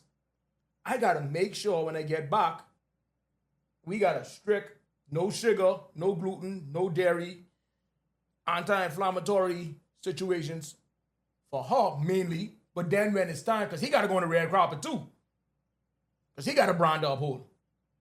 I got to make sure that on his side also, he's not as strict, but I still got to know, okay, I watching his body, pause. I watching to see how, Yeah. how it looking, da-da-da-da-da-da. If I see just getting too, okay, I gotta pull back on the hot foods. I know I gotta know all these things. You feel me? So, where we was? What the question? A day in the life. Yeah. What are your responsibilities day to day? Yeah, so like I was telling you when you be in LA, I was like, bro, it ain't just about cooking food. You gotta be so much more than cooking food. Yeah, I cook the food. Yeah, I serve the food. And obviously I gotta provide service. I gotta make sure when they come up, so he drinks his protein shakes. He have a thing with Thorn. He drinks his protein shakes in the morning. I gotta make sure I have all those set up. Protein shake, collagen, morning green juice or anti-inflammatory juice, his pills, set up nice. Da-da-da-da-da-da. They don't move a plate. They don't put down a plate. They don't wash dishes. They don't pour their own water. None of that. None of that gets done because I have to provide the service. I am here to provide a service. People might look down on that, the same thing as the hotel. People in the hotel pouring water. When you go to dinner, you expect to have that service. They just have that all the time. All the time, every day, 24/7. So when I do that, I have to make sure I have all of those stuff on lock, bro. Then, like I say, there's another part to that. Hey, chef, I left my wallet. I need you to bring my wallet to the airport. I leave my wallet. Okay, he leave his wallet, but Gab want to eat at 12 o'clock. Gab don't know the conversation me and him had. She know she want her food. That's it. Make it happen. Bro! Make it happen. Or Gab, hey chef, I need to leave at 8 o'clock in the morning. Reach the wake. She downstairs at 7. Hey chef, we leaving earlier. Make it happen. Make it happen. Who cares? Nobody cares. Nobody cares about the circumstances you have You just gotta execute. Nobody cares about none of that. These two circumstances, did you do it? What? Yeah, right? What are you talking about, bro? Okay. All right. So, I mean, there are obviously some other than being able to move in a network, because this affords you an opportunity to move in different circles, move in a different network. And I mean, obviously the pay would be different than if you work in someplace else, right? Yeah. Other than those, was there a moment where you had, whether it was a job that you got through this or whether you had an experience you wouldn't have otherwise, where you had to sit back to yourself and think, I really can't believe I'm in this spot right now? Yeah, bro, every day. Every day I wake up, I be grateful and thankful to God that I have, one, the ability to do this, one, the opportunity to do this, and That was 2 ones. two, the opportunity to do this, Okay. and three, I have the backing of family, friends, the whole, like my whole circle, you, bro, because people don't know, when I was in LA, this dude was picking up and dropping off my son to baseball practice. This is my brethren. They don't know what's going on.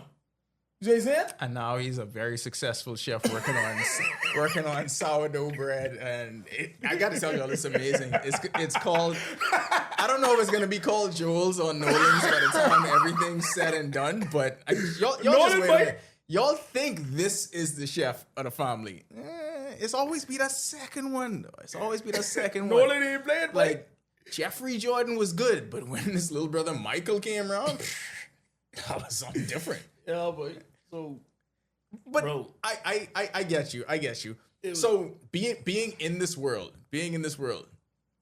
and we talked about this before, but I want to have an opportunity to talk about it here because you see a lot of people in the industry. I feel like your industry is expanding here, right? And in particularly chefs now becoming celebrities and doing that kind of thing. And you see a lot of it with them coming home, and you got all these festivals and stuff like that. Are the Bahamian chefs getting enough shine and enough opportunity, though? We have to make it happen for us. I say that because actually, what I've seen in my career is the Bahamian chefs in the Bahamas are actually now getting to that capacity where people trust us more. They didn't trust us back in it because I'm not going to call a name, but I spoke to a person on the Ministry of Tourism, from the Ministry of Tourism, and the person told me, she said, anybody could teach anybody how to season meat. Oh my goodness. And in my mind, I didn't say nothing at the time. You should have said many things at the time. No, man, because like I said, I got to play the game. Yeah, that's fair. That's what I'm learning to be better at that. I'm learning to be better at that because I got to play the game. You understand? So I ain't good at playing the game. I got to play the game. So at that time, I'm like, anybody can teach anybody to season meat. That's what you think. That's all you think we do. So that's what the Bahamian mindset of a chef is. They see someone selling fish on the side of the road, and there's a chef or working in. Now, keep in mind, they are respectable culinarians. Yeah, but then there's levels to this. Correct. Man. There's difference. Like Correct. I was hooping this morning, pick up basketball. There's a difference between that and D Wade. You know what I mean? Like, come on. Yeah. D-Wade, I challenged D-Wade multiple times. Why would you do that? I challenged him multiple times. Why would you do that? To a one-on-one. You weren't even good. He ain't good at all. I know. I suck. I challenged him to one-on-one. What has he said to this? He laughed and walked away. Okay. He's like, bro, I am in the Hall of Fame for basketball. He said, bro, I always challenge him. I'm like, you don't want the smoke. No, you got to frame it by I could score 1 on you. That's what you Bro, got to say. we used to have a competition of shooting shots in the garbage. And I beat him one time. Yeah, no, see, that's what you got to do. I was excited. Yes, no, that is actually fair. That's what you got to do. I said I beat you with basketball. I beat a college player in a shootout before. Shout out Sammy Hunter. Went to Akron, had an incredible career. But I beat him in a shootout right there by Markfit. To this day, he's a professional now, but he will always remember that one time I beat him in a shootout. Right, Sammy? Right. That basketball shootout. Wait. Well, it was a garbage shootout, But yes, Bahamian chefs but making it happen. Yeah, but we have to. So, like I say, our space in the Bahamian world, in culinary world, is now getting to where people respect us. Because we wasn't respected back then. You had a few dudes who, in the hotel, because most Bahamians start off in the hotel. Yeah. You have a few dudes who were, that we could look up to, who look like us. In high leadership capacity. Emmanuel Gibson was one of those. And I was lucky to come in when he was the executive chef because he cultivated us. He cultivated the younger Bahamians. I was lucky enough to say, hey, this dude look like me. He talk like me. He don't walk like me. Isaac, I got a good swag to me. But Do more like a bop kind of thing. yeah. But Too much energy sometimes. sometimes. Yeah. But then I was able to say, okay, boom. I could aspire to do this. Representation matters. And I keep drawing the parallels between y'all and sports because it's the same thing with all these people we have on the wall. So like, well, let's take baseball for instance, right? Bahamians don't have that reputation or weren't seen as being one of the people that you could put in these positions. Yeah. Now, Jazz changed that. now, So, and then you have dudes coming behind Jazz that are backing that up. Bro. It was the same way. It was the same way with basketball. You may have for Buddy to get to where he was, he had to see Magnum Roll get drafted, have that summer league run because the representation Yep. matters. So when Yep. you see someone who looks like you there, Yep. then instead of that being a pipe dream, now that feels no, like reality. I can see that. 'Cause I could feel that. I could touch that. all these dudes playing baseball now, they feel like, well, Jazz Jazz doing make it. it. So I can make it. that ain't like a crazy thing. And it ain't just the fact that Jazz excelling And is a star. in all-star Yeah, games. yeah. He got multiple endorsements and just like he just there. So, like, for you in your position, you changing that for some young chef right now. I try it. So, some young chef looking at that and is saying, I can do that. my scope of what I can dream being in this job is so much wider than just this 21/7. Not that there aren't great opportunities Correct. here, but it could be global. I could go. I could move. That's a lot of responsibility, bro. Bro, I try my best, bro. I was also a culinary teacher at COB. Yes. I was also a culinary teacher at COB for 20. Shout out to Mario Adderley. He gave me the opportunity. He was also my teacher too. But from 2012, I'm lying. From 2016, not 2012. I was in college in 2012. From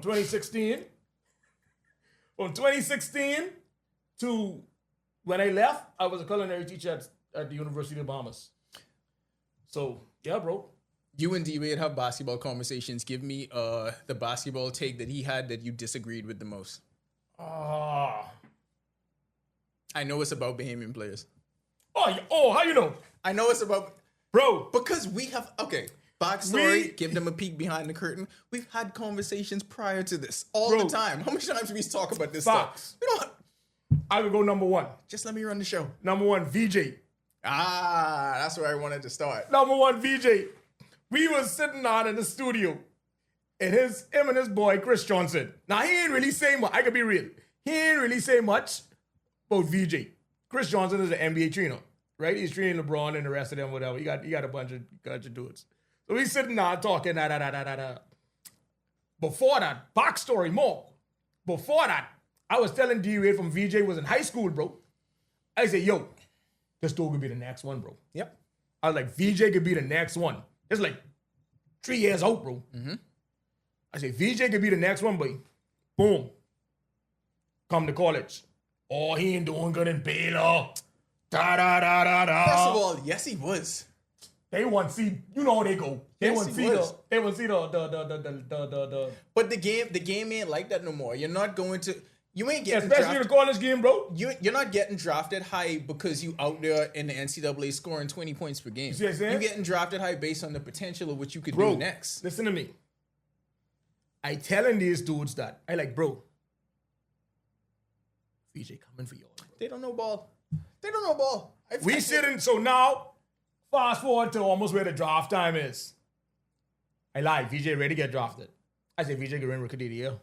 And he should. Anyway. Listen, I say VJ could win Rookie of the Year. This big Chris, it was, I sitting here, Wade here, and Chris over there.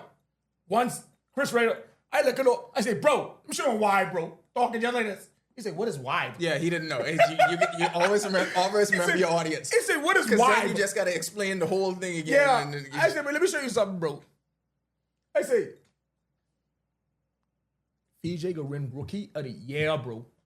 Oh, his game don't translate. oh my God. His game don't translate. Please tell me. Please tell me what I they say, said. I bet you a yard. He said, what is a yard? I say $100. Please tell me what they said night one. I said, I bet you a yard. This boy gonna win Rookie of the Year. Okay, you're gonna lose the $100, but that's fine. But you shouldn't. Wait. I said, I bet you a yard this bigger than Rookie of the Year. Bro. Oh, this game don't translate. A booger, ray. Those are not the words that they said. But Right? how did they figure that his game wasn't gonna translate? Listen, Anyway, man. go ahead. The funny thing is, they compare him to Victor Oladipo And and D-Wade. Okay, then. So, D-Wade wasn't saying much. He said he like his game. He's a young dude. Whatever. That's what D-Wade was saying. He also didn't agree with me with, Rookie of the Year. okay. He didn't agree with that part. I understand that from But their they could give it the perspective. cool book because he's a... The people see you mouthing white boy. I could understand them saying that from their perspective because to win Rookie of the Year, you got to be able to put up numbers. And VJ was walking into a situation where you were going with 3 already established That stars. Bay is a dog. No, but I get that. No, I'm just saying I understand where they're coming from. Now, to me, winning Rookie of the Year and who's going to be the best player in the class, 2 different arguments. Let me tell you something about Bohemians, right? Let me tell you something about us. When we see something in sight, backtrack. Junior Chef of the Year, 2011, National Culinary Team, Bahamas. That was you? Come on, man. Oh, okay. Gold medal. I thought it was someone else. No. And they didn't even put you on the Walk of Fame. Celebrity artists ever do portrait of you? Put it on the Walk of Fame? Make it happen. He should. You win a gold medal. I win multiple gold medals. What's the difference between you and Shawnee? She Lots. get- There's so she much get- differences. She get endorsements. There's tons of differences. I immediately regretted it the minute I said it. There's so many differences. But I represent the Bahamas multiple times. You did? Even in arguments with D-Wade and Chris Johnson? I'm trying to tell you. But boy, We ain't gonna get to the other ones. Yeah, we can leave them. We can leave them. let's talk about VJ. Let's just We talk about stay in there. We can leave Let's them. talk about It's the VJ. playoffs right now. Yeah. Shoots, we can leave that alone. We can leave that alone right now. But anyway, let's go to VJ. So VJ, I say, boy, show him what. This big rim rookie, yeah, so Chris like, whatever. When VJ started scoring, first night, 30-something, boom. 34 out the gate. Set a First record night. for most points in his NBA debut. Minus ever. Will Chamberlain, nobody ever saw. Yeah. Right? First night, out the gate, boom. I say, wait, you see how I go? He says it's a good night. It was a good night. It was a good night. It was a good night. I say, he averaging 40. Oh God, this is the most Bahamian thing ever. John does this a lot too. I say he averaging 40. You and John are just alike because we be given projections for games, and John is telling me stuff like, "Buddy, you can score 50," and I'm like, Bro, I say VJ averaging 40. third or fourth option based on the night that the Sixers are having. Just saying. Give him the ball, take it out of Maxi hands, and run the show. Did you see Dwayne Wade? Let me ask you a question. Hold on. Did you see D Wade rookie year versus the Charlotte Hornets? Yeah. Stan Van Gundy said, give him the ball, get out the way. This how you know. This how you know Brad ain't a coach. Huh? He said this how you know that you're not a coach. You saying take the ball. I love VJ. I don't believe we take the ball out of Tyrese Maxey's hand. I'm not saying let him not pass it to VJ, you know. Let him pass it to VJ. Take it out his hand. Okay. Let him pass it to VJ. No, I understand. Listen, in these arguments with these people. It's going to be, the defense is going to gravitate towards Maxey. Okay? All right. Maxey driving. We understand how basketball works. Maxey driving. VJ coming off the wing. Little shovel pass. Hands off. Game winner. I can't believe you ain't a coach. You really missing your calling by staying in the kitchen so long. It's this simple. Boom, bam, bam. Basketball. What's the problem? What are we talking about here, bro? Terrence. What are we talking about here, bro? Give VJ the ball, mate. He's giving him the ball. He's going to be the best player in this class. For as long as you are in that house, you get to say, I told you so many times. Yeah, but and every time I see Chris, I just let him know. So we got, like me and John was talking about, we have a big summer of Bahamas basketball coming up. This is what I need you to be. Tell me. I need you to actually prepare your takes and prepare your arguments, because you have to basically be the conduit for all the Bahamas basketball arguments for the country when you're talking to D-Wade them. So that's what I need you to do. When we had this run at the Olympics where we was like 8 points short of getting in the Olympics. Bro, and you should have seen the caveat. Go. During the Olympic run, I told D-Wade, I said it could be the Bahamas versus the U.S. Oh, jeez. Okay, USB at a 10. I just want you to dial it back to like maybe a 5 or 6. What Jazz say? Jazz say you're going 50 for 50, bro. If you shoot for the moon, you can line on. If you shoot for the stars, you can shoot. Hold on. We had a prime minister. His name was Dr. Hubert Minnis. I'll never forget what he said. He said, the people say, how much seats you going to win? Hubert Minnis says he's going to win all of them. He did not. Hold on. Okay. He said, if I am in a race fighting to win, why would I ever sell myself short?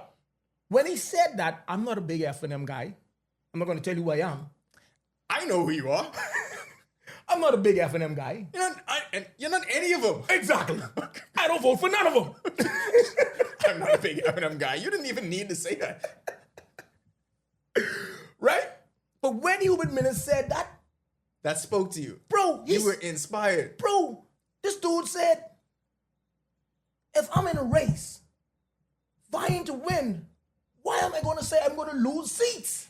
You know what's crazy? And we probably actually made history right now, because I think you are, and I say this full disclosure, I mean everything I say, I feel like you are the first person to ever be inspired by the words of Dr. Hubert Minnis. Bro, my daddy used to tell me when I was younger, listen to the message, not the messenger. You understand what I'm saying? I understand what you're saying. Listen to the message. He used to give me this soliloquy all the time. He used to say, if somebody have a gun and one person shouted, run, there's a gun, and somebody come in your ears and said, run, there's a gun, listen to both. Yeah. Because there's a gun. There's a gun. Don't listen to the message. Don't listen to the messenger. Listen to the message. Fair enough. But anyway, so when these arguments about Bahamas basketball come up, because they are going to come up again, me and John need you to be prepared, because you have to speak for all of us, unless I somehow get on this podcast. But you need to speak for all of us, because we about to make a run. Like we told you, July could be very important. We need you to talk all of us up. That means talking up VJ. That means talking up Buddy. That means talking up DeAndre Ayton after the Lakers win this championship. So you can it could be a big party in LA. Y'all gonna have a lot to talk about, and then you have to be the guy. So you got to speak for everyone. Big responsibility on top of preparing the meals and doing all that. Let me show you what's got you know me. Mm-hmm. I know me. They been knowing me for 5 years. They know I could talk. Good. Okay. They know. The first thing I can say, when the Hawks finally take my boy off the bench and stop joking with one of the best 3-point shooters in the world. We get into your basketball takes now. Okay? Yeah. Take my boy off the bench. Stop joking. The problem is they win. Take my boy off the bench and stop joking. You don't have to do that into the microphone. It picks up wherever you sit. You good. Take my boy off the bench and stop clowning. Number one. I agree. Number two, for them to meet in the Eastern Conference Finals, give VJ the ball. Okay? And number three, out west, I like what he doing. He good. He good. He doing anything. He doing anything out west. He doing anything out west right now. I can be real. He doing anything.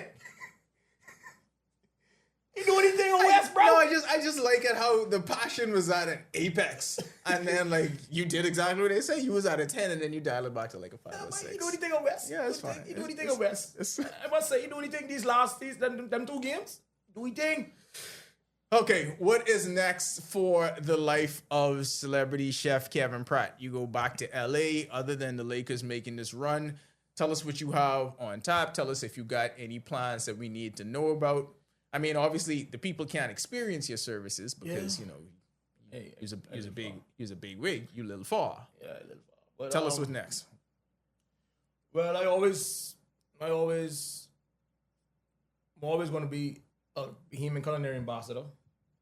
So, shout out to my people who still trust me with putting the Bahamas first on the culinary side. Shout out to Dupree, Crystal, Rasay, Chrissy, DDG, DG. You like shout outs. I learn in life, you ain't get nowhere by yourself, bro. So when you have the opportunity to give people their flowers, you give people their flowers, bro. You ain't get nowhere in this life. People say, I do it on my own, I get it out the mud. I get that. Somebody said yes to you. Many people had to. You understand? Yeah. You ain't get it. So when I shout out. That's my way of saying, I really appreciate you. I thank you. Shout out to Deon Gibson. Rest in peace. That's the one person who really, like, bro. And Glazer, immigration lawyers. Gerstein, bro. Oh, okay, yeah. But Deon Gibson, I call her the mother of culinary in the Bahamas. Shout out to her, bro. She passed away. But, bro. She's one of them people who put you in the position. Multiple Bahamians. Not just me. She has put multiple Bahamian chefs in positions where they have the opportunity to showcase their talents internationally. Not just in America. Internationally, bro. Deon, it wasn't since she passed away, there hasn't been nobody else in that capacity as of yet. I don't know if they want to put me there. I got a couple of coins. I was about to say, maybe that's your next step. But maybe you pay it forward and become that figure for this next generation. I can. But you know where I go with this. Yeah, everything come at a price. You see what I'm saying? You know what I'm saying? Beaches and parks. You understand? Beaches and parks. So, yeah, bro. So that's my way. Like, that's my way of shouting out.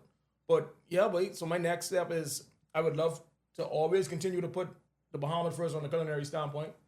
Love to showcase my talents, what the Bahamas have to offer. I work with different offices of the Bahamas, LA, Houston, Miami, New York. I've worked with all of those offices before. And the Bahamian, it's such a, people don't understand, it's such a intricate thing that goes on within the Ministry of Tourism. That's why they say it's such a big. Within all the ministries. Beaches and parks. I'm talking specifically for the Ministry of Tourism I've worked with closely for the past 10 years. Absolutely. Right? It's such an intricate thing because they don't just go and say, hey, come to the Bahamas. Our number one industry is tourism.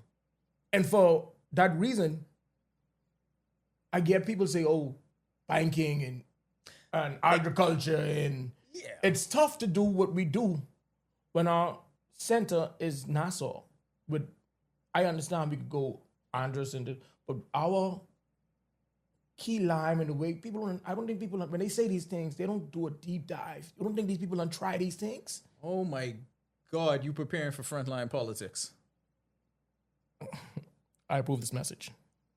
It hit me just now when you was putting all of this together. You preparing for frontline politics. I approve this message. And Glazer can represent you. One more thing for you before we get out of here. So y'all hear all these wonderful things that he talked about. We got the pot sitting here.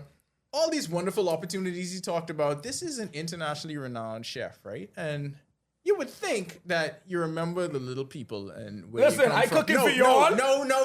I cook it. Please allow. Bro, please. If we was in the kitchen, I would allow you to do your thing. I could cook please for the John, 10-year senior cut team. his mic.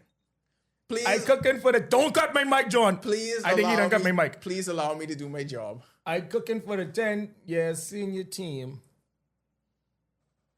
as soon as possible. Today was not a good day because beaches and parks, bro. I gotta go somewhere and be sit down for. Say less. I gotta sit down for about 4 or 5 hours right now.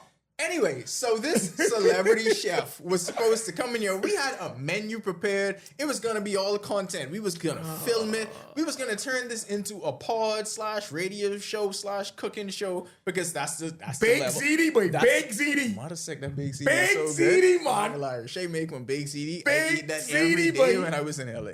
But anyway, no, CD. don't distract me with Rashay cooking. He was supposed to come in here and we were supposed to do all of this. We had the menu prepared. John went out and got the stuff. And he bring a pot.